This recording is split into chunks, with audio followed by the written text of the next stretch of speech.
Good evening. You're listening live to the Extreme Movie Show. I'm your host, Rob, choking on it big time here in the Extreme Studios just west of Orlando, Florida, in the Pine Hills Palace. I have from the great Midwest RDV joining me tonight's action movie is Tiger Cage. It's an earlier film with Donnie Yen, which is the reason why we picked it, and Jacky Cheung, too, somebody who I believe we reviewed RDV. And I guess I'm going to say this is the first watch for me. I'm going to be honest about this movie from my initial thoughts, RDV. I didn't really like it. I didn't really hate it. It wasn't bad. The print copy is fantastic. The dubbing was fine that I saw. There's two fights I thought that were really good. I just didn't have a problem with the violence and the gun stuff, although I thought it leaned on it a bit much in here. This felt more like an international cop movie that had martial arts in it, some good fights. And I'll point out some of the stuff that I like with the fights and other scenes here in this movie. But I have to admit, I don't understand the appeal of Donnie Yen. I just don't. I get Jacky Chan and comedy. I just don't understand it yet. I'm not bad mouthing him. It hasn't hit me yet. I don't know. Well, I mean, this movie is interesting because he's not really in it all the way. We'll talk about that, but I guess if you're into Donnie Yen, you might have a strong opinion about this film. But I'm interested to hear what your take is on this as well. For me, I went into watching this. Say Donnie Yen's on the cover. He's in all the covers here. He's actually built on some of the actual DVD cases. You see him, and I was shocked that he, isn't only in half the movie. But the parts that he's in the movie, he just shines. He's a supporting role in this. This is before he made it big, I guess. Before he started getting his own big movies. I agree with you on this. He does stand out. Holy crap! Does he steal the movie? His fight scene, on the beach, which I caught. Yes, on the bottom right corner there. Mm-hmm. That, oh my gosh, that fight scene, and then to see his just a sudden ending, and it's immediately after, I was like, oh my god, are you kidding me? He basically makes the main star, Jacky Cheung, look like a punk. As far as Donnie Yen, I know he's done some of the wire dancing movies, Yep. I never was really into the Itman or Feudal Japan or any of some other stuff that people are doing, it just bores me to tears. That being said, there only is one that actually I did like, and that was based off a manga. That was Rurouni Kenshin. But that's a different story. But Donnie Yen plays, he's kind of like one of the cops in here. It's basically a elite group of Hong Kong police. They're taking down drug trafficking. When one of them just stumbles on that one of their own is on the take. It goes to superior. It turns out his superior is dirty. People get bumped off. The main captain gets bumped off in the very beginning, and just brutally with the shotgun. And I gotta say, there's some beautiful scenes in here. Not that I'm talking about the fighting. I'm talking about when you see the main one of the bad guys in the very beginning, the drug lords, who gets away, the whole chase scene. I love that. Everybody, doing the flips, showing off their skill. I love that. He ends up getting away. You see him. He's loading up. He's got all these shotgun shells spread across the table. It is, and then he starts loading them, and you know what's going to happen. He's going to start taking them out. He takes out the cop that arrests him, their captain. He's the guy who's getting ready to get married. So his widow, who's on the main screen right here, who's played by I believe it's Carol, Dudu Cheng. No pun intended. That's actually her name, Dudu, or probably Dodo. I don't know. Anyway, she doesn't know who to believe. She's being strung along by the smooth cop, who's if you look on the screen, he's the guy in the white nice jacket. To the right of her, he's the number one bad guy. The guy down below is Jacky Cheung, who's been framed for this. And they're trying to pin everything on him. He tries to bump him off. We got these two brutes, martial art guys, who I'm searching on IMDb to see who they are, because they're actually pretty cool. I mean, I imagine, because mostly when you see these martial art movies and there's American come in, they're usually a martial arts master or a kickboxer champion or something like that. So it's kind of cool to see this. And I gotta say that I did not expect this to be so brutal from the very get-go. Yeah, it's American-ish, isn't it? That's what it reminds me of. And I liked it because of that. Okay. Because it stood out. Like I said, as far as everyone, as far as working together, it was great. I did not watch the English dub. I went on Fandango or Movies at Home, which used to be called Voodoo. I spent the $13 and I bought the actual original copy, and the Cantonese language. So, and I just watched it. And I was just like amazed by like just the fighting, the foot chase scene on the bridge, going through traffic. Dude, it was great. Yes, Breen, but this is the wrong channel for that. So honestly, as far as appeal to Donnie Yen, I admit I haven't watched a lot of Donnie Yen movies, but the parts I see him in when he does his moves, I do like it. Jackie Chan's got more charisma, though, I'd say, probably because he does the goofiness, and that's why a lot of people more lean towards him. Well, you know what you're getting, right? Yeah.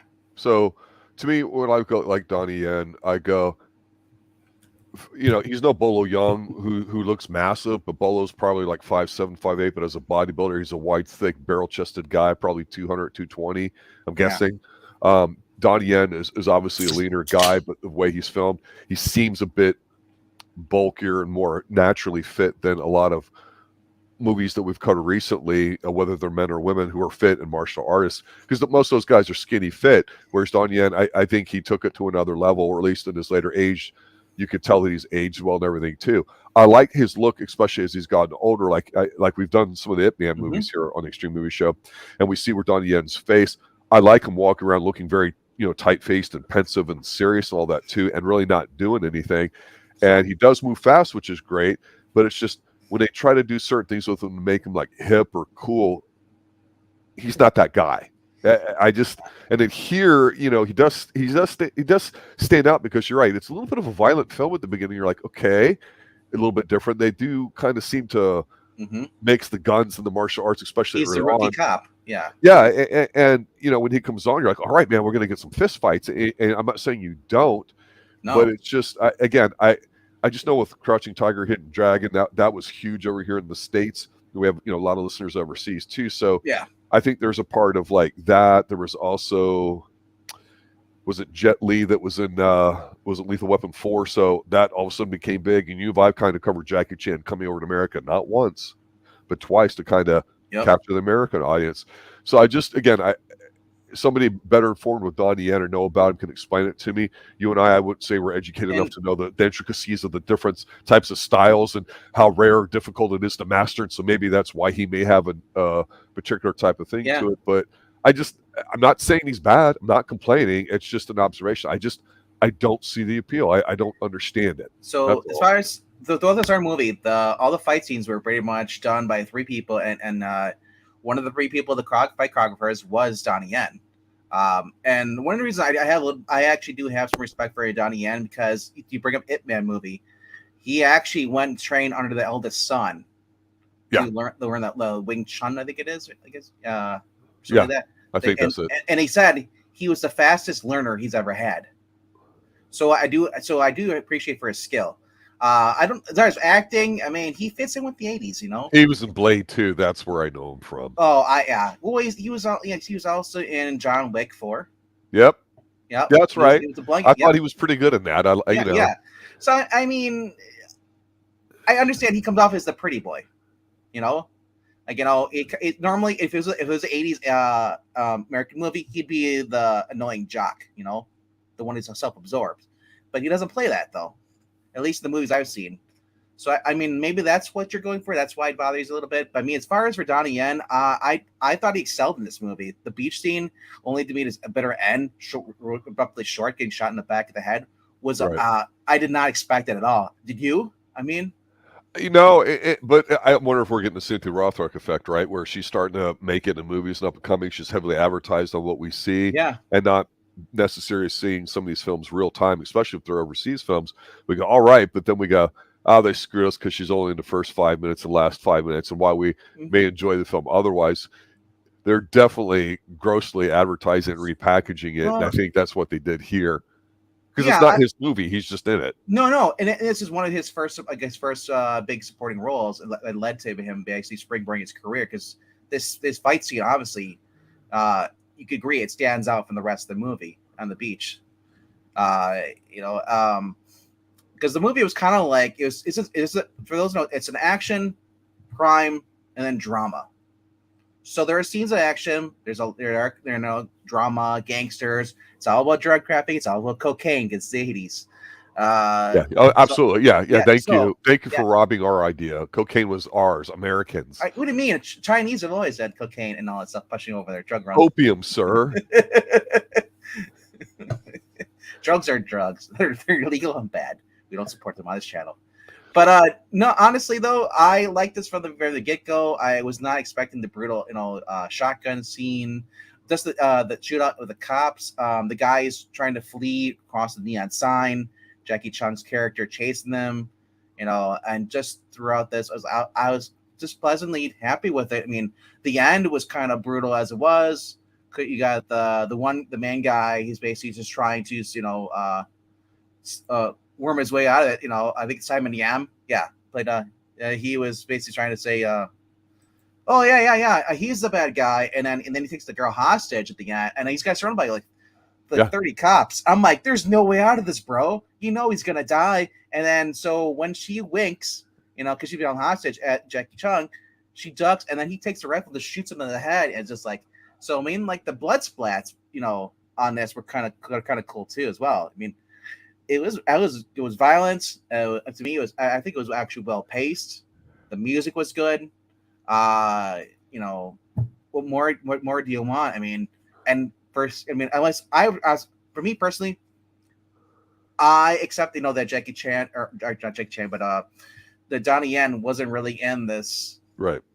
that as much, and it's okay because I get a sneak peek. Right. Because I guess he's in the sequels, or he's in a couple movies after this. But this movie came out the same year as the one we just reviewed, which was the Police Academy Hong Kong special, I guess we call it, Top Squad, or the inspectors wear skirts. Yep. So it was kind of interesting to see two different types of movies come out at the same time, and it's like as far as what they were put out in Hong Kong. Right. Because he still had the martial art movies, but a lot of them were leaning into the action, like Yes Madam and this, So I do appreciate this as far as being getting a chance to watch this, and I'll just say this: if anybody here hasn't seen this, go check it out. It is at least worth the watch. There's a scene in here where after the initial setup and all that too, when they're doing some detective work, they end up on a bus, right? And there's a little bit of a fight in there, right? Yeah. I'm like, okay, that's kind of cool. You're seeing a bit of Hong Kong. That's not some of the scenes we've talked about before, where you see Hong Kong Bay and the big buildings, or you're up in the mountains looking down out or whatever. Mm-hmm. So I'm like, okay, this feels very modern, and I think you mentioned a good point about when you're watching this. It's like an action kind of drama sort of thing. It feels like it is a couple different things that does have martial arts in it. And I thought, man, if it stuck more with just one or two things rather than two or three, it'd be a little tighter, because it almost makes you feel like, well, what kind of film is this? Yeah, you got guns shooting each other, so you're expecting like TV gunshots and violence, but then you get some graphic stuff, and I'm not put off by it so much as I'm going, that's a big contrast between that and the fighting. And I'm not saying it works or it doesn't, but for what we're seeing so far, and we've really talked about with not just Hong Kong films, but overseas martial art type films, unless it's like The Raid or something massive like that, where just the way choreography is today, we're like, it stood out as just being different. And a lot of times I say different works. I'm not so sure it did here, because you mentioned the score, right? It doesn't really have like an 80s synth American kind of score that some movies have had, or this like Eastern type sounding wind chimey bird, earth sounds, whatever you want to call it, that we hear in some films. But like when they're on the bus fighting, I'm like, wait a minute, their hand cannons, their guns sound great, but when they're punching and kicking, I'm like, I don't know if it was the print that I was watching, because it sounded good, and I'm hearing it, I'm like, wait a minute, and I had to go back and rewatch it. You could not hear the sound effect for when they were punching or kicking for like a minute or two in the fight. It was one of the worst things, but you hear a score, and I'm like, is this the print? Is this just a bad dub? It's obviously not where I was watching, because I rewound it and saw it again. I went, how did they miss that? Or is that intentional? Because we automatically assume that every time people are hitting 1, 2, 3, 4, boom, boom, pause, look at each other, wipe the blood from your mouth, make a face, do something different. 1, 2, 3, 4, 5, 6. But you're whatever the timing of it is, you're like, you're used to the timing of a sound with contact, however they're doing, or the whoosh of the clothes, or the spot when they fall. And here I'm like, okay, I'm watching what I think is probably a really cool fight scene on a bus, and it is, but what the hell happened to the sound? So It was weird to me. honestly, you're watching the English print, the English dub, so they might have changed things. It's Get the possible. audio It's line up. possible. Because I watched the normal print and I had no problems following along with various, the music and all that stuff. I've done people wouldn't be too distracting. I also Right. want to point out this is the director from Drunken Master. Right. So if they're doing a previous martial arts comedy, with Jackie Chan, to doing a serious action movie with a little bit of karate and kung fu, kind of mix in, martial arts, guns and stuff. I thought it was pretty well. I mean, done well. Obviously, I feel bad for Amy. She got flowers on her birthday, and then she gets tossed off a balcony. I just like, it's like, what a way to go. Happy birthday, now die. I kind of felt for her because when the corrupt crop cooksy or whatever was going in there in her Right. apartment, and she's hiding on the balcony and just hiding, I'm like, oh, she's gonna do the stupid thing they always do, where they peek their head up and they get caught. Yep. She didn't. Yep. She held on the cassette tape that showed the evidence of him being a crook, and then but like, yeah, it was just messed up as far as you see her falling down, and like you can tell it's a dummy. Yeah. But the way it falls, it actually does look realistic compared to some of the other ones we've seen, in Hollywood. When you see a dummy just falls and it's just like weird. This one actually fell the way it fell. It actually fell like a normal human would. You'd be kind of gliding for how tall she was, the building was. Yeah, there's also another scene here where the main guy, he's going to go see his girl, right? And she slams the door on him, and he's like, "Open up!" And she does. You have 10 seconds. No, I'm leaving. I'm listening to you. And I'm like, God damn it! I don't want to watch this. I want to watch some people kicking ass. I don't want to see whiny '80s bullshit from America in a Hong Kong film. What the fuck? Well, then you shouldn't watch some of the Jackie Chan movies, because he does that too, where he gets fights with his girlfriend. That was Police Story. I know. But the point is he'll do it with a little bit of charm, whereas in here, forgetting the Donnie Yen not being in it a lot, I'm like, why do I care about some of these guys? Yeah, to your point. Oh, too bad for her birthday. Fall down, go boom. I'm not saying I disrespect to say I don't care about them. I thought they all played their parts well.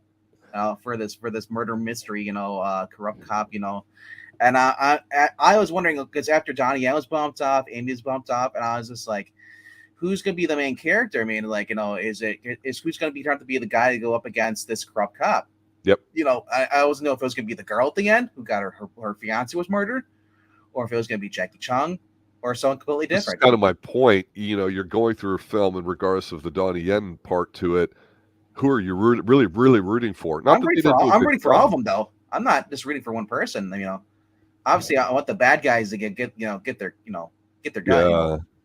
So like I said, I'm not just and I was a huge Donnie Yen fan, and I watched this and then seeing that Donnie Yen, I'd probably be a little upset. But me knowing when I read up about this, probably that's probably why I didn't bother as much. I didn't hear about him being killed off, but I said, like, Donnie Yen is, as someone who was review on IMDb said, this is kind of like his being a supporting role. So being a supporting role means, not always last at the end if people are getting bumped off. Especially, I expected the guy with the shotgun to start killing everybody.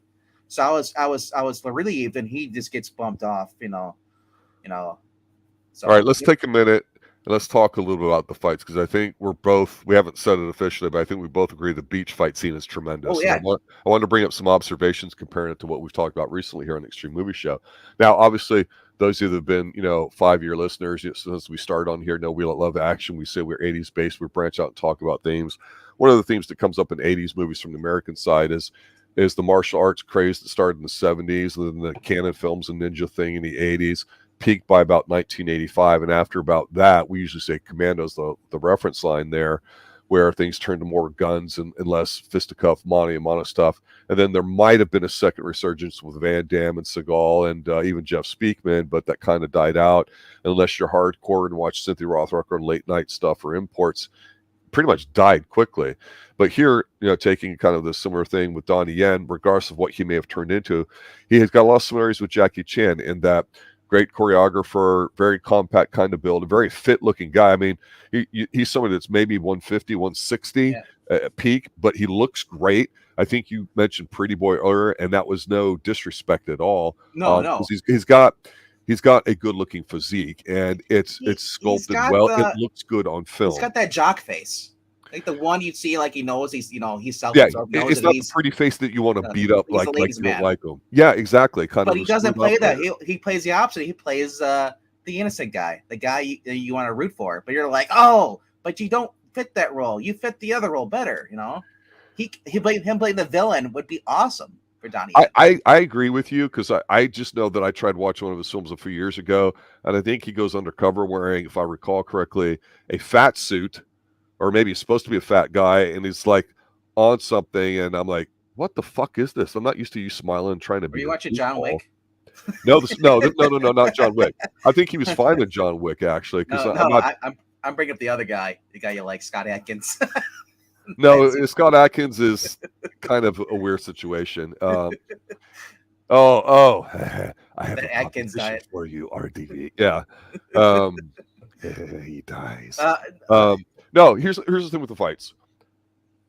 The one thing about Cynthia Rothrock, and we've mentioned before in the last couple of films of hers that we've covered here on Extreme Movie Show, we mentioned her background. She's legit in forms of martial arts and everything.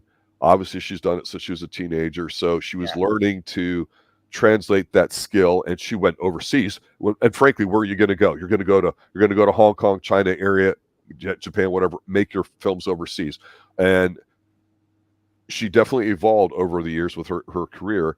But the one thing that you could always say about her, she looks very physically fit, very stable, very strong base wide. It's not like you look at her and go, yeah, she can't fight, she can't go. As soon as she moves within one or two scenes, if you have no idea who she is or what you think about her looks, or if she's an American or not, or what, she doesn't have to talk. Her movement and her skill set and the intensity on her face from her lifetime of training comes through. We've said that before about Jacky Chan, even though he chooses the comedy personality, the all shucks kind of smiling guy, which is not really my style, but it works for him, and I think it's good. Here, I agree with you. I think Yen should be more like that. But the one thing definitely, when you see these fights, you're like, man, there's just something definitely stiff and strong about the way these guys are fighting. And I actually thought some of the best stuff on the beach fight, and then the fight at the very end of the movie that he's not in, there's the kicks, there's the flips, there's the landings. You're going to get all that, right? The Blake breaking on glass, the falling on something. That's cool. I thought there was a lot of good infighting here and a lot of solid striking. And I'm like, okay, this really feels tight and fast. There was a nice, it was almost what I call it the Mortal Kombat cam, where it's fight and you both are on each side coming at each other and you're watching it, right? Rather than over the shoulder, some other stuff that American filming would normally kind of hide it, or you do your quick cuts and impact and stuff, or God forbid you have a second screen in the background and do those things. Now, not that Donnie's not obviously against doing wire work and other things, but I thought, okay, this feels good. I wish the movie had more of that in it, because the beach scene does stand out. If you don't watch this film and you're like, yeah, screw the film, let me go watch the fight scenes, definitely check out the beach one. This is good. It's quick. It's fast. It makes you go, damn, these guys are moving about as fast as you've seen on a film. It's good stuff. Yeah, I mean, then you have I was looking up the goons in here. Michael Woods from Blade 2. He's also there too as well. Yeah, he's also Tiger Cage and Ballistic Kiss. Also in the Line Duty 4. He was one of the CIA agents that fought against him. With Donnie Yen was in that too. Remember? So you're getting Stephen Berwick is another guy from In Line of Duty to in Tiger Cage. So, I mean, these are guys who just basically worked with Donnie Yen. He's basically a stunt team. Yeah, it's choreography team. So it's that's what those two guys you saw fighting against him. Especially, and we talked the bad guy you see on the beach scene. He's the one. He's not. You don't see him on the bottom right corner there, but he's in there. He is the other. He's basically the black guy that was in the movie. That was fighting. He ends up being in the red shirt and when they're fighting on the rooftop scene in Line of Duty 4, which we reviewed on the channel. Right. Yeah. So that's who Michael Woods is. Vincent Landa, who also worked with Jacky Chan as well, Armor of God 2, Operation Condor, which which I would love to review both those movies. Yeah, Condor's been on our short list for a while. Yeah. Well, there's Condor, and then there's Operation Condor. So I don't know if Condor is the American release of that movie of Armor of God. I have to go look confirm that on IMDb, because I think Condor, the one that Cheng was talking about, was like 1997, where Armor of God and all that stuff, was in the 80s. So right. Yeah, I have to look at those. But Irene Wan, the girl plays Amy. She's been in some other movies. It looks like she's still acting today too, which is kind of cool.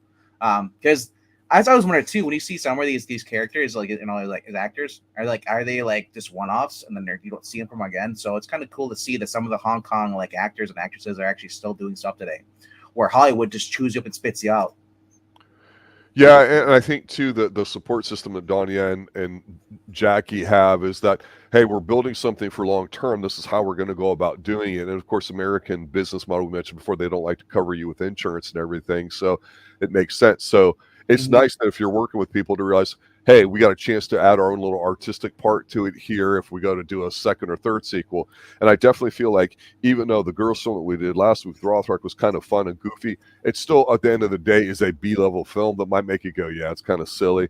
What I liked about this film here is, one, like I see, no matter where you see the print is, whether it's on Tubi or Amazon, or if you're overseas, maybe whatever you have available over there, it's a good looking print. It's not scratchy. It looks very fresh. It looks and feels, and it seems like it was shot like an A-level film.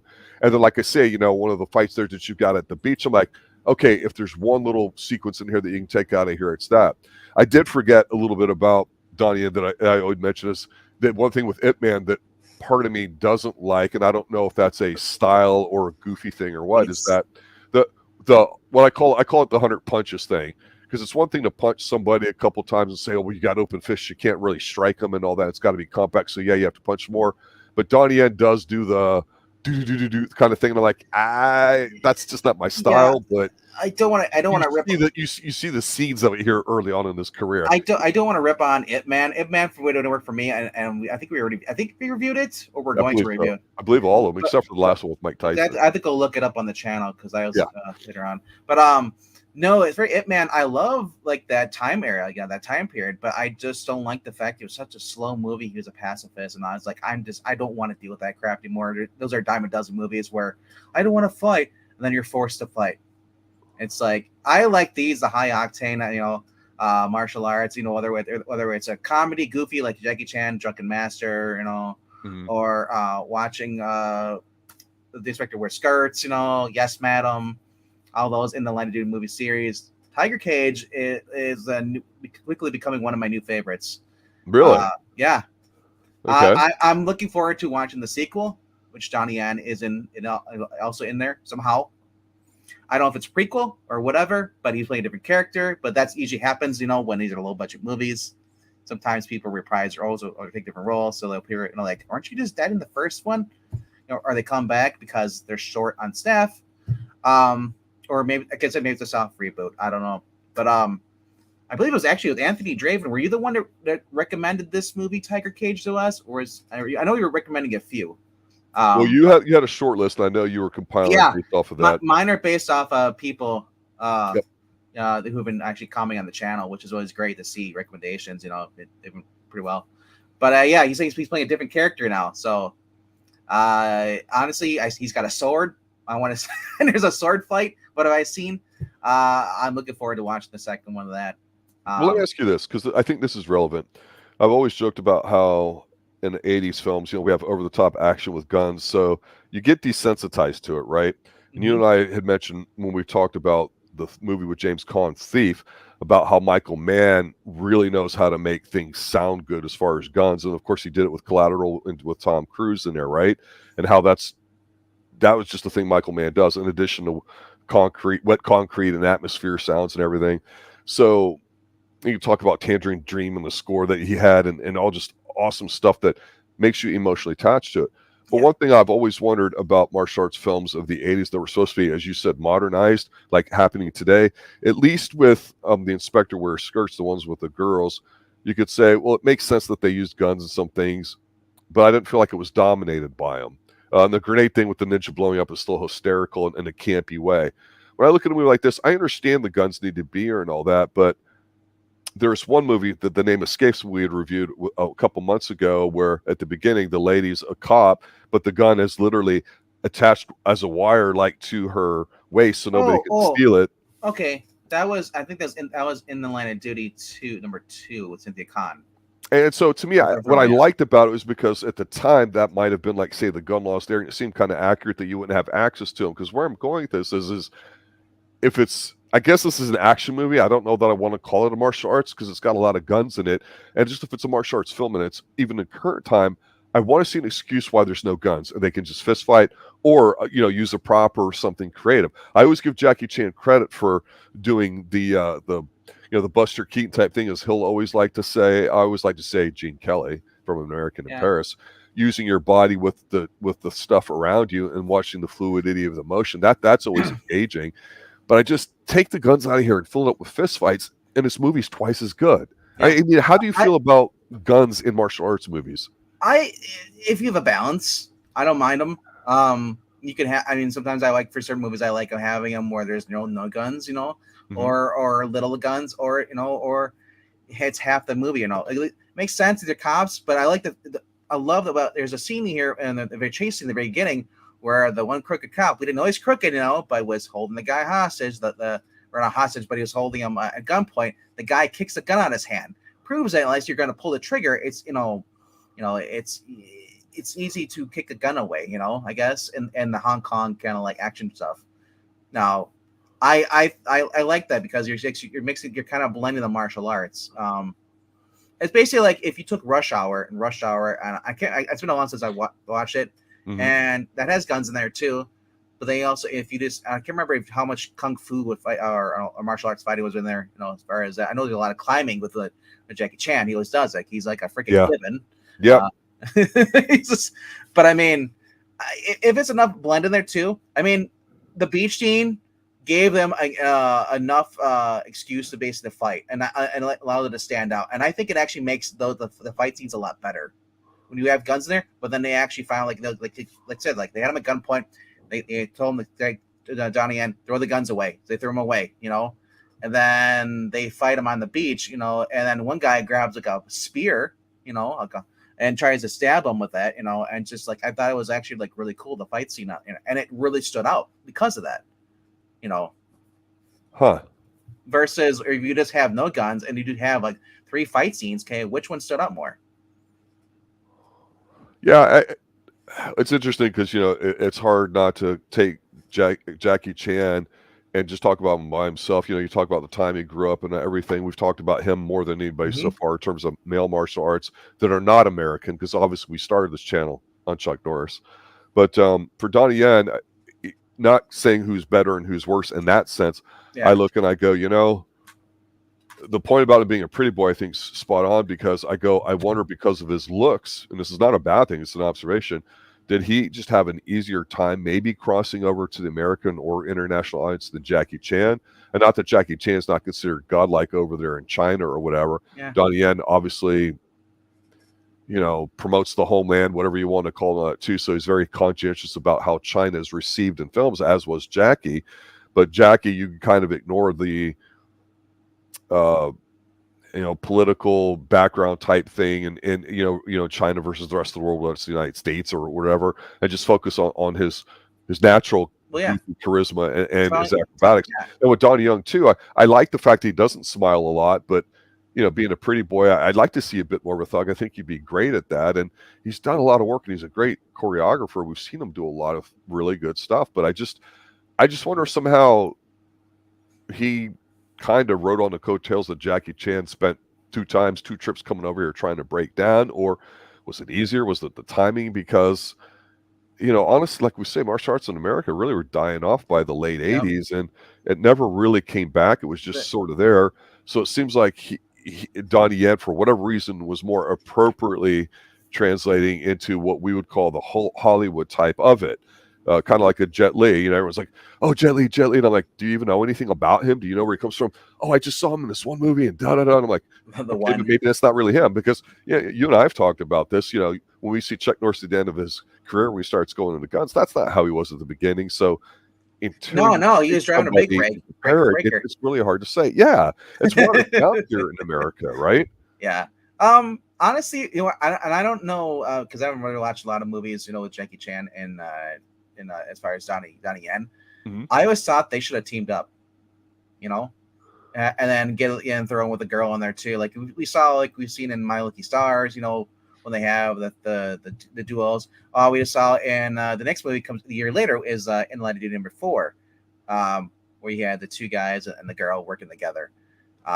And speaking of stunts and stuff, I think it's Donnie Yen that climbs the light pole in that movie when he's trying to get the guy on a scooter. Guy's following him, so he basically. He's a physical guy. I give him a lot of credit. So I mean, I do like the physical stunts like that too. But I mean, I always thought about like, why isn't Donnie Yen and like Jackie Chan like done a movie together with Jet Li? Like they could have done their own like Expendables martial arts movie, and made it and it would be a lot better than the Stallone one. Because you don't have Hollywood appearing. It's hard because we're used to the American type movie, and we know that we've talked about people have personalities, and that's what we paid our money to see it for. Then we talk about movies that are just good because maybe we like a director or the look or feel of it, like a Michael Mann or a John Carpenter. Then we get topical movies that are out. Obviously, the big things are really hot now for the past half a generation now, or generation would be comic book movies. Obviously, I don't have a high opinion of them as films in general, but again, it comes down to if you enjoy it, like it, that's great. But the one thing that I always appreciate with martial arts films, even if they're B-level or cheap type films or like a higher level one like this one is, it's a little refreshing seeing all these different backgrounds, seeing kind of the same sort of stories. But wait a minute, maybe they'll write this angle a little differently than they do in America, because you're right, this movie's violent. Wait a minute, they wouldn't do that in American film. It's like T.J. Hooker without the laughs. I mean, but it doesn't work. I gotta ask you, would you not get excited to watch like Donnie Yen playing a villain and then Jackie Chan playing the hero? And then when I think of Donnie Yen, what I liked about him in John Wick was I thought, I'm not going to say he was a good guy or a bad guy, but he had kind of almost what I like to call a sneer to him, where he was almost like a little bit arrogant like that. I'm like, I really think you shine doing that, because he's got that kind of face that, not when he smiles, it's like, it's not a grimace. It's just, he's got a look that I'm like, mind games. You need to be a prick. You need to be that fucker that I don't like, but I don't hate, but you're a motherfucker, and I'm going to have to deal with you, rather than, the cutesy dumb shit husband that nobody cares about that's been done to death for 2 generations here in America, right? To be fair, in John Wick, he wasn't a villain. He was basically being blackmailed. His daughter's being held hostage. I understand it didn't work for me, but I thought it was a great role for him. Yeah, it was definitely a great role for him to see that. Like I said, I would love. Jackie Chan does all those supernatural movies where he's looking for relics or something, and try to stop bad guys. Like I said, Donnie Yen being a power-hungry guy, who basically a triad guy who wants to get power on this ancient sword. Right. You could have Jackie Chan being there, the guy trying to survive. Like I said, Donnie Yen, he has that look, or he's the handsome, pretty guy. Like he could play like the bad guy instead of getting Richard Norton all the time. It's like, Norton. Hey, we'll be talking more about Richard Norton. I'm telling you, painful. I mean, there's lots of guys out there we're talking about, whether it's Australia or Hong Kong. The reason Donnie Yen, I don't think he was in this movie because he wasn't a big star. Let's like Cynthia Rothrock had just been over there for about a year or so or two, and she wasn't really big. She wasn't really well known. That's why she didn't get. She probably had limited scenes, or especially Cynthia Rothrock. I think she did like 600 movies over there or 60 movies over there just alone in Hong Kong. She probably didn't have time to be in for a long time in all these movies. She probably did like a few scenes, like you saw with the other one. She just did. She's in the beginning, and then she was in the end. She was probably busy filming another movie too at the same time. Who knows? As we get to where we're winding down here, because we pretty much covered the movie, I want to bring up one or two more little quick things, and we'll wrap it up. One of the things that I thought was pretty interesting about The Inspector Wears Skirts was that it definitely felt like an 80s movie, like with the way they were dressing and all that stuff here too. Here, I'm going, okay, it's really 90s, 80ish sort of, but when you get to the late 80s in America, the styles kind of clash and just totally go away, and they don't really get well defined for a couple more years until everything goes, black plaid and goth and oversized and everything and baggy. Yeah, that's when the shit really hit bottom and has stayed there fashion wise ever since, except for yoga pants. One of the reasons why, in a way, I almost prefer some of the older type martial arts as far as the setting, regardless of when they're filmed, is I like a lot of the fact that it's outdoors, like we said, like on some of the studios they have, right? I really honestly like seeing some of the cultural things, like the castles, the pine trees, the beaches, people in robes, this kind of stuff. I like seeing all that stuff where you walk in and they've got pottery, they've got this, and they've got. I just feel like because the martial arts and rich history of wherever it's been and the different styles and all that. It's great. Here, when you have a fight, unless you've got a well-trained eye, you know exactly what they are and you haven't researched it. I think it's hard to appreciate it because really, even the beach fight, which we both think is great, okay, they're punching or kicking or doing this and that. Okay, this guy kicks a little bit more, Donnie does, but the other guy has got like the spinning 360, like corkscrew kind of thing. That's cool, and he could definitely do that. But the punching, and it feels like a sanitized kind of Americanized version of a fight, because a lot of the ones we see, I joked about what I called Peroxhead Bad Boy, who looked like he was 5'2" in the last movie, and I don't know who that guy was, but I'm like, he kind of owned it. He was a dick. You could tell he had that stupid. I don't know if it was a cat style where he'd make the little sound and have his paws up like a kitten or something. But it was very unique. You remember it. It was effective for what he did. He beat the shit out of people. He got a chance to shine. That was done well. I miss those kind of things. And that's so when I think of a martial arts film, I'm thinking about the art that they're doing. Okay, are we going to get the claw versus the eagle? We're going to get the dragon versus the tiger. Is it going to be the one who takes the dragon and she goes up against a male dragon? Is she going to be able to do it better? What about the locust or all these different? So some of those weird things, and also master of somebody's craft, not just the tumbling and running and falling stuff, but like what Cynthia does. I love it. They yeah, exactly. We're like Drunken Master. It's perfect for what Jacky does because it fits with his personality, but it shows you that supposed kind of kung fu. And what do you have to do to learn it? You have to go to a special place. Honestly, though, even though he isn't kind of stylized, I did like it. Like I said, to stand out. This is his only third movie coming in, so they're probably still learning. You know, he just got his crew together, and they're going on to do next year, go in the line of duty number 4. So he, like I said, and then he does 2 years later or 3 years later, he does Tiger Cage number 2. So like I said, he's still learning, so it may not stand out as much as some of the other stuff, but I like the fact that it did stand out for me in the movie. Is the fact that, holy crap, you know, it's and I think the fact that he dies or gets shot in the back of the head after beating these bad guys, and put, you know, it is very impactful, that scene. Now, if they had made him the main star, I think this movie would have been 10 times better. Yeah, I do agree with you. That's not a knock on the people in it. Like Jacky Cheung, you know, I really don't know him from anything else. This is actually the first movie we've seen with him. We watched Jackie Chin, I think is what it was. Yeah. But anyway, so the main guy, Jacky Cheung, was kind of like, you know, an idiot. And so I mean, I didn't know his style before this. You know, I wanted the bad guys, you know, eventually get their gets, you know, they're just desserts. But I wasn't feeling him as being the hero. Donnie Yen was more of the smarter guy. But bumping up Donnie Yen was a big mistake in the movie. But I mean, it was impactful. It did help out the rest of the people. I mean, I like the fugitive thing where the guy's gonna bump him off. He sees the 2 goons from and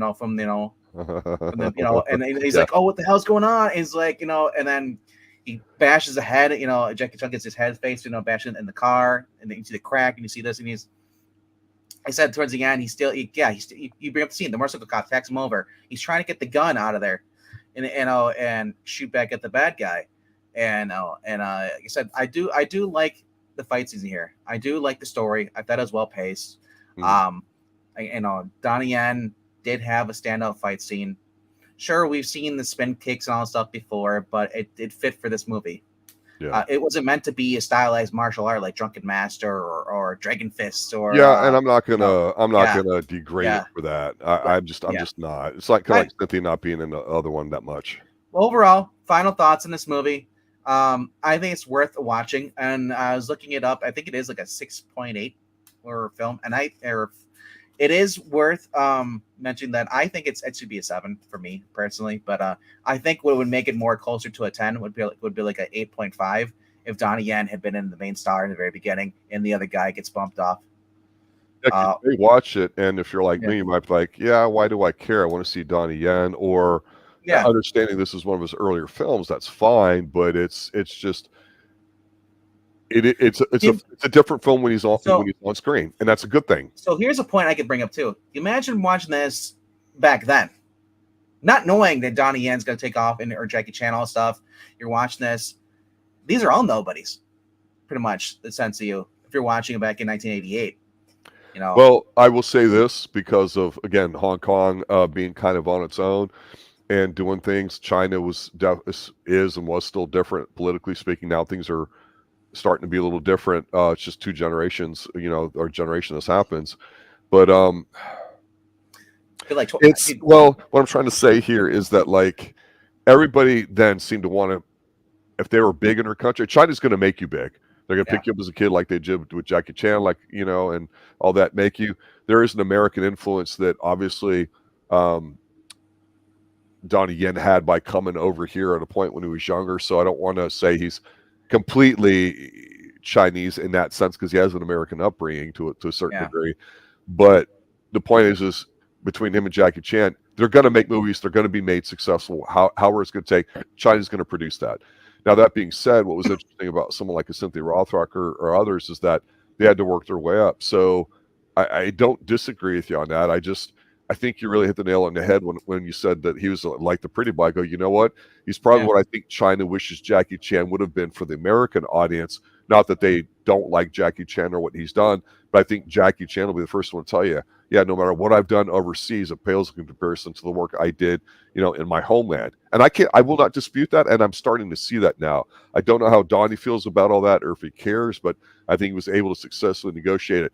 And I'll tell you this, here in the States in the 80s, when you were watching the second group of guys, when you were watching JCVD and honestly, Steven Seagal at the time, because it was a different martial arts, you're going, we might have a couple more people we can watch. JCVD looked like a star. He's a very good looking man, great physique. Men and women like it. You could almost see it then, but then he kind of got in his own way and it petered out. So Donnie Yen, to me, is kind of like that a little bit, but it seemed like he did a better job of dealing with everything that makes you a star. And so I'll give him a lot of credit for that, especially the physical fitness part. If I would have been 12 years old in the 80s, I wasn't born in 85, but I was thinking, if I had been hypothetically been 12 to 14 years old and this came out in the cinema, I'd be trying to sneak in and watch it. We were at our movie to watch this because this looks cool.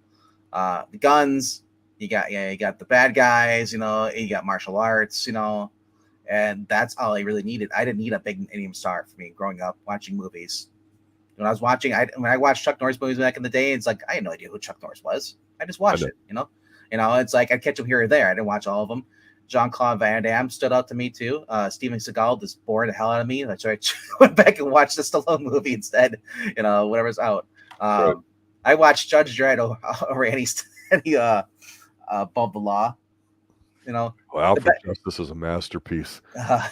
It's tremendous. It really is. Who cares about the Oscars? I care. You thought that was about the law. You're wrong. I'm gonna take you to the bank, friend. The blood bank. I mean, come on, Donnie Yen. Where's the great one-liners? We have that in spades. My point being is, I don't care if it's a Hong Kong movie or if it's an action movie. If someone's playing a fugitive, I want to see some chase scenes. I want to see some fight scenes. That's why the Born Identity movie stood out for me. I love the chase scenes. I Mission Impossible. I love the chase scenes. Yeah, chase scenes are words. Action sells. That's what I need. So obviously, next time I want to get some more car chases, and I think we're going to be reviewing Righting Wrongs. I did watch the first 20 minutes of that movie, and wow, that starts with a bang. Yeah, that would be Tuesday night. Well, it'd be Sunday. Oh, I'm sorry, Sunday night, 7 p.m. Eastern Standard Time, too. So when you finalize the link, and that will advertise that, too. I do want to take a minute and thank everybody, especially some of the newer people that are retweeting out our links and realizing that right now we're in our martial arts phase. We'll pause this and go into something else at some point in a few weeks, and we'll get to do that. But we do appreciate submissions people have. It's fun going over all that. My final thoughts. It's an okay film. I don't hate it. I don't think I'd watch it again, but I would watch the second one and see how things progress. That's kind of the fun things as we watch stuff, right? Trying to put it in perspective versus what we've watched, what we've learned, what makes sense, what other people think about it. And it's interesting some of the feedback we get. So not a bad effort from Donnie Yen. I appreciate him a little bit more seeing this than just, the Itman kind of 100-punch thing that I just go way over stylized. I can't stand that. I like a little bit more brutality, one-on-one, and this was definitely more a physical type of fight. This is more up my alley, what they did. Anything you need to plug? I was going to say, this movie kind of reminded me of The Raid with, I I forgot what his name is. The actor from the Raid. Small scale, maybe. Yeah. He's all loose assassins, but basically, corrupt cops. I mean, I love that. Right. Other suggestions, if you guys haven't already done so, and I'm sure we covered it here, but They Come for Us at Night. That is a great movie with the guy from I believe he played Sub-Zero or Scorpion in the latest Mortal Kombat movie. But yeah, that was a great movie too. Guys with freaking axes coming up one by one, you gotta defeat them. Yeah. Fun movie. So yeah, if you guys haven't already checked this out, and we haven't spoiled it too much for you, and you're gonna go watch it. It is fun. We thank you for basically being here, and if you can, leave a comment down below. It helps the algorithm, helps get word out. And if you guys can, follow us over on Twitter. I'll put my Twitter in there, but it's Real Dr. Venkman. Is my handle, DRVENKMAN. Yeah, help us retweet our stuff. You can and thank you for being here. Click like, do all that stuff. Subscribe. Help us get the watch time, man. We're currently get bumped up from like 27 viewers, or hour watch time. Where I think we're not roughly now like almost 80 hours a month now. No, it's way more than that. Yeah, we're trying. We're just trying to get more and more people watching this so we can get closer to their 3,000 watch time. We need the watch time. We have the subs, believe it or not, but we don't have the watch time, and we're course correcting, trying to do that. So I mean, Rob, if we become a martial arts Columbo channel, Columbo, it's where it's at. That'll be Sunday night as well. That'll be episode 5, the original TV show, starring Peter Falk, me with the young 20-something. Also for Central Florida, that would be, of course, Professor Pexel. Yeah, thank you for being with me again tonight, RDV, and everybody else in chat. Have a good night and stay extreme. Good night now. Later, guys.